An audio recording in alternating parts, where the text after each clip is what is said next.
Hey, what's up, guys?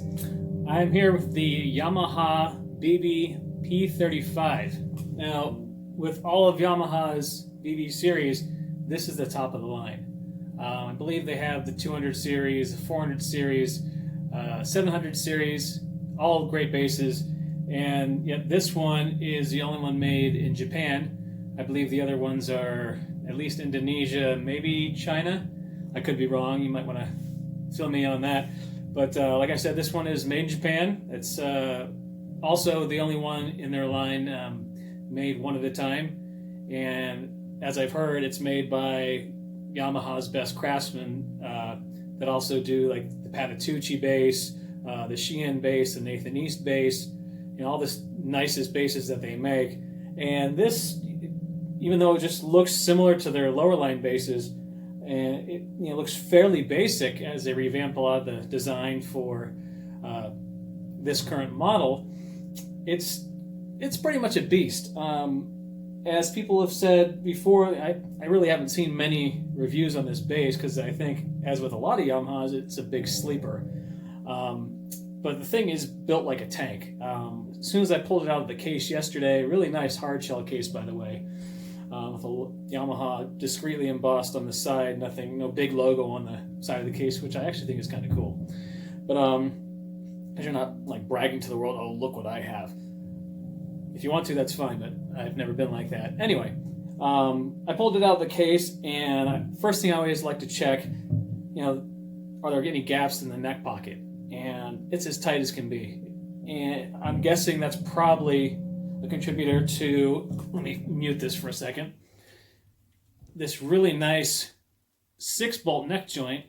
Of course, you've got the regular 4 here that Yamaha had in their previous model, but inspired actually by the Billy Sheehan Attitude model, you've got these 2 bolts right here. So instead of just going in, they actually go in an angle. If you can see that, they actually go up in an angle, so to the effect of pulling not only the neck down and securing, but pulling it in too. And it's one of the most stable neck joints I've ever played, if not the most stable. Really nice Rosewood fingerboard, and a lot of the time, maybe just by me this gets overlooked, but I've learned, obviously the difference, if you're a bass nerd like me, the difference between a veneered fingerboard and a slab fingerboard, and this has got to be a slab fingerboard because look at how thick that fingerboard is. There's no way that can be a veneered fingerboard. It's a nice slab Rosewood fingerboard, and I've always liked Rosewood because it weathers all kinds of climates well, from the coldest, driest climates to the hottest, most humid jungle climates. The next day's put seems to be, anyway, that way for me. Really nice. It's a small thing, but the logo up here, it's actually, looks like it might be metal or something, but it's actually, you can see how it's not just a decal, but it's an actual little logo piece there. The broad base logo right there. These tuners are very cool. I guess Yamaha, I don't know if they make them in-house or what. I mean, they make everything, so I'm not sure. But these tuners, they have this really nice brushed aluminum look, and they're super smooth, very heavy duty like the rest of the bass is. And also, speaking of, I told you about the Rosewood board, these cool inlays. Back of the neck, 5-piece, mostly quarter sawn mahogany, and mahogany strips right there, and maple. What else we got here? This is a really, you can't even tell, I didn't even know until I saw some pictures. You really have to get a lot of sunlight on this thing because otherwise it looks black, but it's midnight blue. It's like the darkest blue I've ever seen, but it looks really slick. This thing blew me away when I opened it in person because when I saw pictures of it, I was like, oh, it's cool, but it's a little plain. And I actually prefer the look of the previous Yamahas, but what sold me on this was this improved neck joint. I mean, when you're on the road, a solid neck joint, especially if you're hard on your basses like I tend to be because I'm pretty energetic on stage, especially if you're doing like the neck bends and beating the hell out of your bass like Billy Sheehan's known to have done, this neck joint's not going to go anywhere. It's really innovative. I like it. This is very handy. It's not you know, nearly, it's not as fast as a truss rod wheel, but this is pretty close. I like anything except truss rod adjustment, or other than the truss rod adjustment at the headstock. That's a pain in the butt. You have to loosen string, at least a string or two, especially with the truss rod cover. It's a pain in the butt. It's structurally weaker than if you put the truss rod at the heel end of the bass. And so this is great. And they also protect the bass by putting this plastic insert down here as a guard. But it took me like a few seconds with the wrench to get the neck nice and flat how I wanted it. The neck is nice and low, and I don't like to get it too low. I mean, I don't want to have it like right on the frets, because then, you know, unless you're a really light player, you can fret the bass out, and it's gonna be all farty and twangy. I don't want that too much, but I like to have some fret buzz because I play hard. But if you don't play hard, this thing doesn't buzz anywhere. It's pretty impressive. For me, it does, but I don't mind it because the frets are perfectly done. I don't see any high frets on the bass. Neck's flat on both sides. If you can see kind of the action, how I get it on this thing, it's fairly low. You figure that's the 12th fret right there. It's fairly low. Let's see what else we got here. Kind of going back and forth with the aesthetics and, you know, the technical features. 21 frets. Like I said, these inlays are cool. I always thought that they should glow in the dark. It'd be cool if they're luminlay, because they kind of look luminlay, whatever they're called, because they kind of look like, you know, fluorescent, but I guess they don't. And you got this pick guard to match the inlays, which is kind of cool. But sometimes it looks yellow, and when the light hits at the blue, it kind of looks weird, like a glow-in-the-dark green yellow with a blue base. So I did order a custom brown tortoiseshell pick guard, which I think will complement everything nicely. And I also ordered some different knobs, because while these are decent, you know, they're nice and robust like the rest of the bass. They're nice and decent. Unplug this for a second. Nice and decent. And they turn well, they're smooth, they don't feel flimsy at all. I just, you know, I like something to look kind of stealthy here. The rest of the bass looks pretty classy, but these knobs, So I ordered some black knobs with some line indicators too, because there aren't any center detents on these controls. It's 2 volume and 1 tone. And for me, this is a big step, because I've only had one other bass where I just used it passive most of the time. And it was also another Japanese bass. It was a Bacchus, which I highly recommend also. But this one, I usually am a dedicated 3-band, you know, active mid-range this bass, treble, blah, blah, blah. But I wanted to take a chance with this, because live, having a bass that doesn't have to depend on a battery, that's a nice thing. I mean, a lot of basses now have the quick open battery doors and this and that. That's cool. But just to know you don't have to depend on a battery. And what really blew me away with the setup here, I got my tone. I like to have a nice grindy, on the brighter side, rock tone. A lot of people think, oh, it sounds like crap. It's pingy. It's too metallic. That's fine. You know, you might love it. Like Billy Sheehan says, what I do, you might hate or you might love. Everyone's different. You know, find what you like.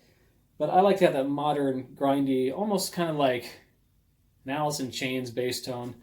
Like Starr maybe had on the first couple records, or Mike Inez from the new song, later song that they had an album ago called Stone. I love the bass tone on that. Got some distortion, but you get the picture. Volume, tone. And like I said, what blew me away the most with this bass, besides how it's built just phenomenally well, is how incredibly sensitive these controls are.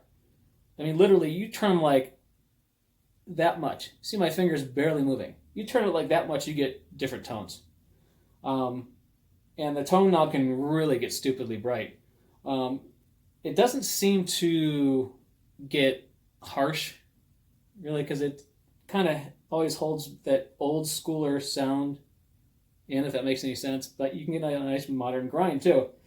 But I have this set in maybe, and I like I said, I like a nice bright tone, but I have this set probably like 30%, if that gives you any idea.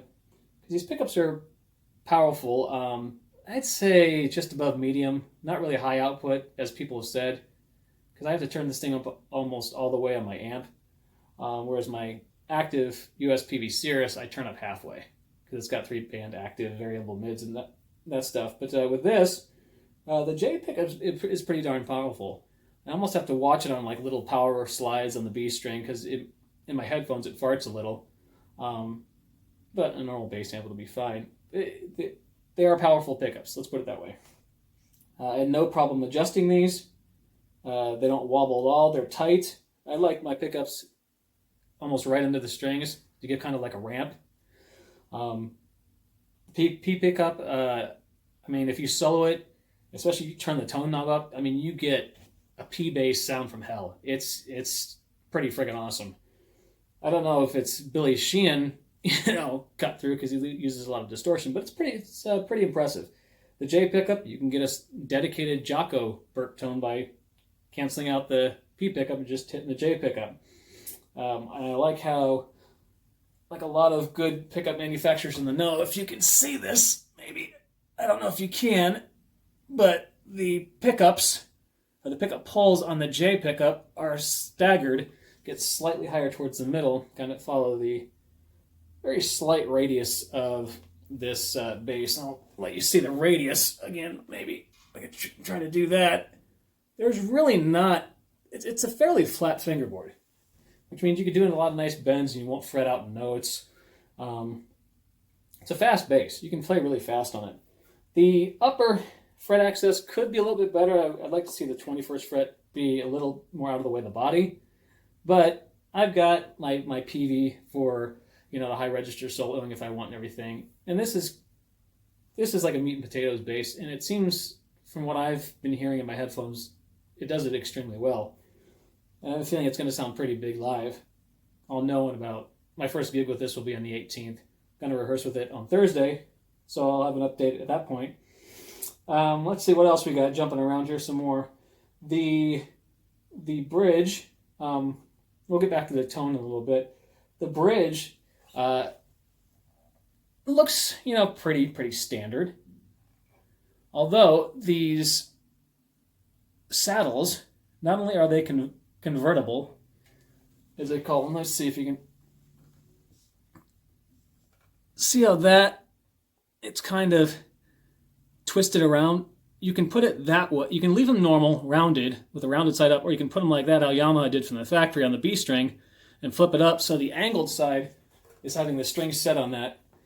Supposedly Yamaha says this is to give a little bit tighter of a feel, whereas if you flip it back to the normal round edge where the rest of the strings are sitting on, it's a warmer, duller feel.